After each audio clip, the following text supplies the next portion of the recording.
Hey guys, do want to read a story? Yes. Then let's read. Hey, can I? Eric, stop it. Okay, let's read. Leo's Night of Stars. Leo stood in his bedroom, looking at his small blue suitcase. Inside were his favorite striped pajamas, his toothbrushes, and his best friend, a stuffed bear named Barnaby. Tonight was a big night, his very first sleepover at Mimi's house. Even though he loved Mimi, his tummy felt like it was full of fluttery butterflies. "What if I miss home?" he whispered to Barnaby. When they arrived at the little yellow house with the crooked chimney, Mimi was waiting on the porch. Her smile was as wide as the moon.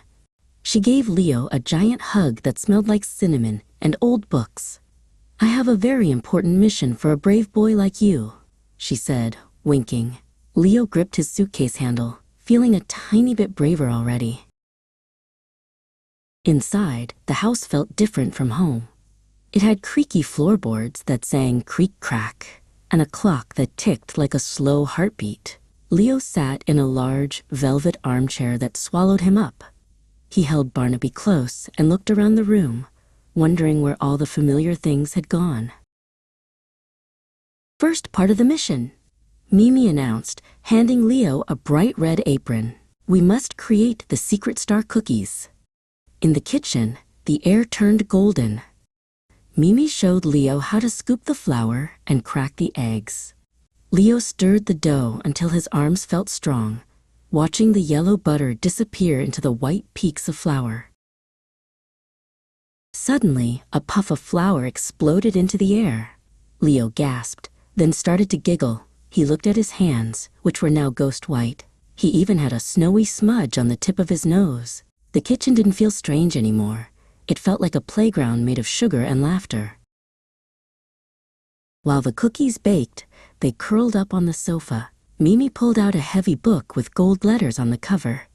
She told Leo stories about dragons who liked to knit and squirrels who flew to the moon.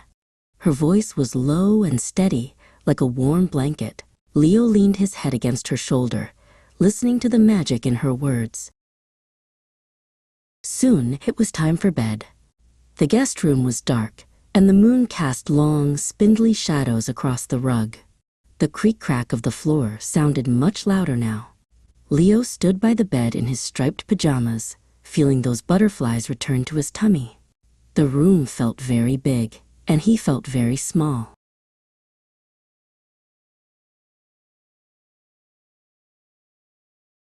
Mimi came in to tuck him in. She saw his worried face and sat on the edge of the bed. "The house is just talking to us, Leo," she whispered. "The creaks are the wood settling down for a nap, and the shadows are just the trees outside waving goodnight." She kissed his forehead, and the butterflies in his tummy finally flew away.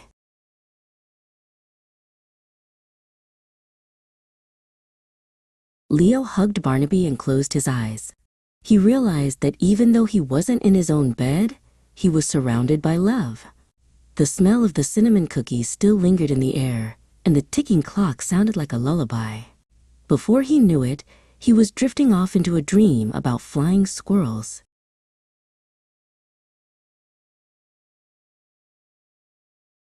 The next morning, the sun poured into the kitchen like honey. Leo sat at the table, eating a pancake shaped like a star. "I did it, Mimi," he cheered. "I stayed the whole night." He realized that going somewhere new wasn't scary after all. It was just a new way to feel at home.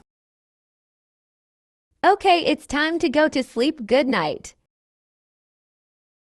Good night. Good night.